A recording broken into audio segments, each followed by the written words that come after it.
Nous allons prier contre le péché. Il y a 4 types de péchés. Le premier est dans Hébreux 12, verset 1. Hébreux 12, verset 1. Nous donc aussi, puisque nous sommes environnés d'une seule grande nuée de témoins, rejetons tout fardeau et le péché qui nous enveloppe si facilement. La première catégorie, c'est le péché captivant. Ceci est le genre de péché qui vous garde captif. Ce péché qui vous garde dans un piège. Ce péché que Paul disait dans Romains 7, que ce que je ne veux pas faire, je me vois en train de faire. Le péché qui vous ont dominé. Nous allons prier aujourd'hui. Oh Dieu, délivre-moi des péchés qui m'ont captivé. Les péchés dans lesquels je continue à tomber malgré mes efforts. Malgré tous mes efforts.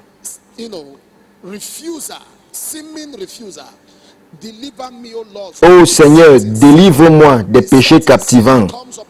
Les péchés captivants nous brisent et fait pleurer certaines personnes, disant que ce n'est pas leur intention.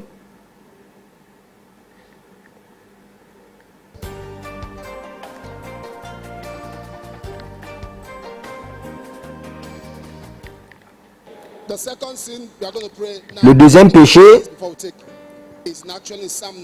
est dans Psaume 19, verset 13, mais regardons verset 13. Il y a quelque chose dans le verset 12, mais regardons d'abord le verset 13. Préserve aussi ton serviteur des orgueilleux, qu'il ne domine point sur moi, alors je serai intègre, innocent des grands péchés. Le deuxième, c'est le péché présomptueux. Ce sont des péchés volontaires. Le genre de péché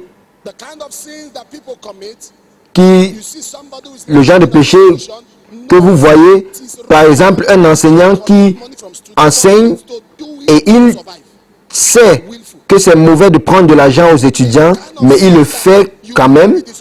C'est volontaire. Vous savez, ce genre de péché est mauvais, mais parce que vous pensez qu'il y a des bénéfices, vous entrez et vous les commettez. Est-ce que vous me suivez ici? Des péchés volontaires. Le premier, c'est quoi? Captivant. Le deuxième, c'est volontaire, présomptueux. Vous allez prier. Vous ne pouvez pas vaincre ce genre de péché facilement si vous êtes focalisé sur les bénéfices.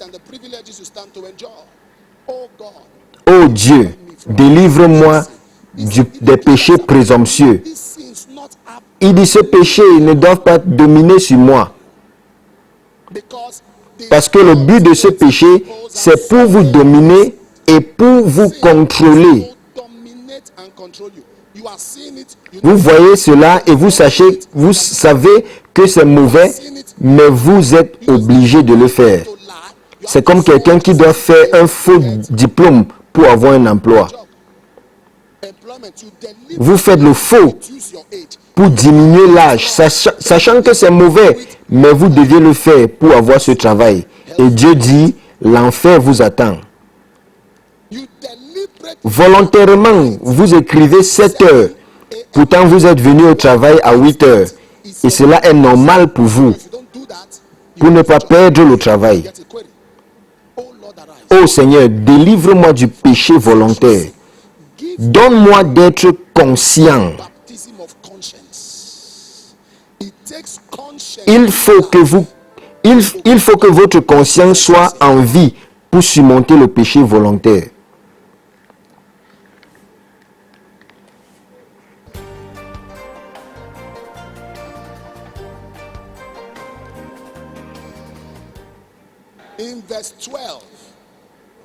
Au verset 12 de Psaume 19, qui connaît ses égarements, pardonne-moi ce que j'ignore. Le troisième type de péché, c'est le péché secret. Le péché que personne ne connaît. Le péché qui choquera les gens.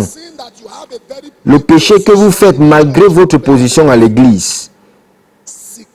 C'est ce genre de péché qui a détruit Achan. Il a pris les choses maudites. Et vous serez choqués que certaines personnes à l'église vont chez les marabouts.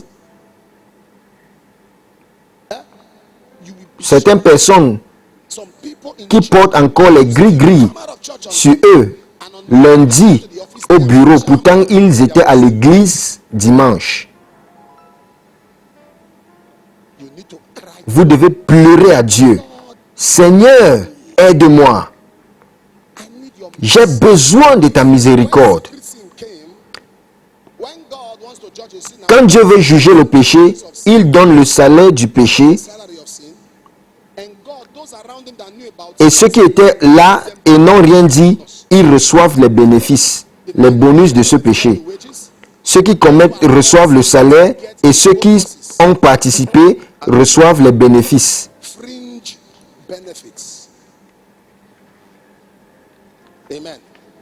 Amen. Nous allons prier. Seigneur, entre dans ma vie. Aide-moi à surmonter tout péché secret dans ma vie. Consciemment et inconsciemment. Ce que je connais et ce que je ne connais pas.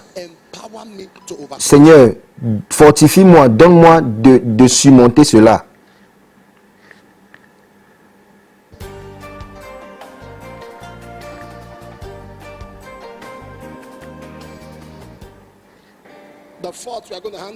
Le quatrième, c'est dans Proverbe 28, verset 13.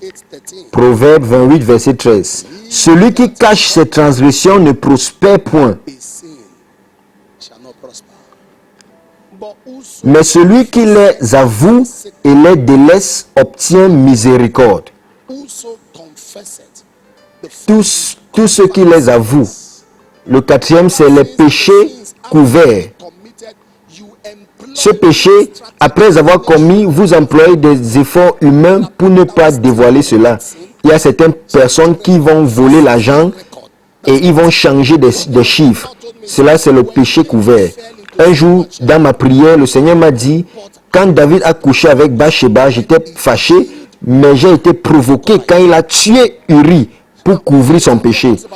Chaque fois que la Bible parle de David, la Bible dit, David, un homme selon le cœur de Dieu, mais il mentionne qu'il a tué Uri. Donc Dieu était plus fâché du fait que David a couvert son péché. Moïse a péché.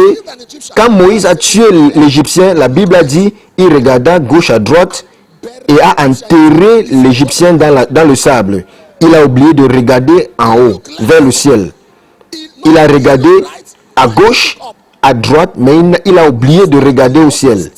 Prochainement, quand vous voulez voler, regardez à gauche, regardez à droite et regardez au ciel. La Bible dit que ses yeux, les yeux du Seigneur, sont partout sur la terre. Beaucoup d'entre nous ont couvert nos péchés et nous avons dévoilé, nous avons fait des choses pour couvrir ces péchés. Et il y a certaines personnes qui payent des gens pour mentir. Et Dieu dit, je ne suis pas fâché à ce que vous avez fait, mais je suis fâché parce que vous essayez de couvrir ces péchés. Est-ce que vous n'avez pas vu des gens qui disent, cachez ceci, cachez cela? Et Dieu dit que je suis plus fâché, plus provoqué.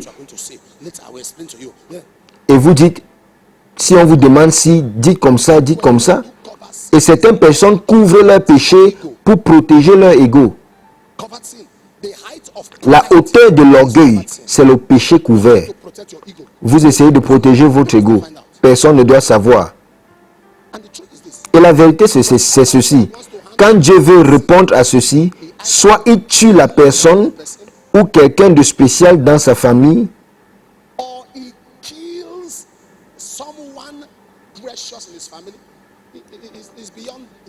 Il prend la vie. Quand il s'agit du péché couvert, Dieu prend la vie. Il y a beaucoup de choses que nous avons fait. Dieu châtie celui qu'il aime. S'il veut te punir, laisse-le te punir.